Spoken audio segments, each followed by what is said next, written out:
Yan, yung binabad natin na pork chop, may toyo, kalamansi. Nilagyan ko ng konting paminta, konting betsin. Ayan, yan lang.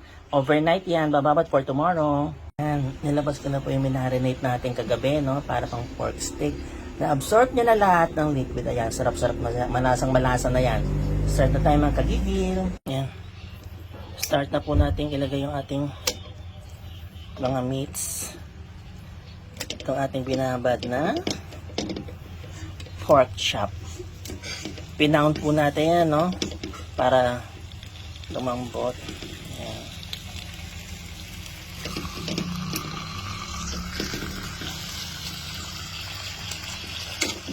Pabayaan lang po natin mag-release siya ng juices niya, Ayan.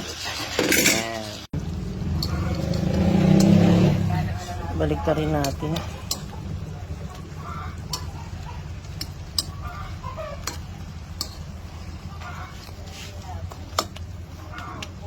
Lagyan natin ng tubig, para tuloy-tuloy na paglambot ng ating karne.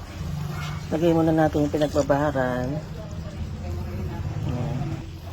Lagay tayo ng water. Ayan. Para palambutin na natin ng 40 minutes. Ayan. Lagay na po natin yung ating onion rings. Wala akong kulay puti na onion.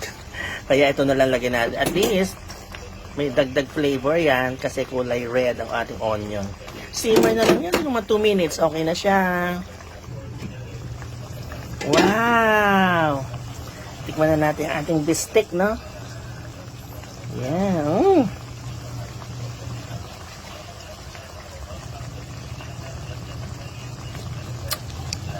Oh, Diyos ko.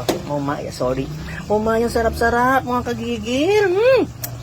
Sa totoo lang, ang sarap-sarap. Wala na tayo.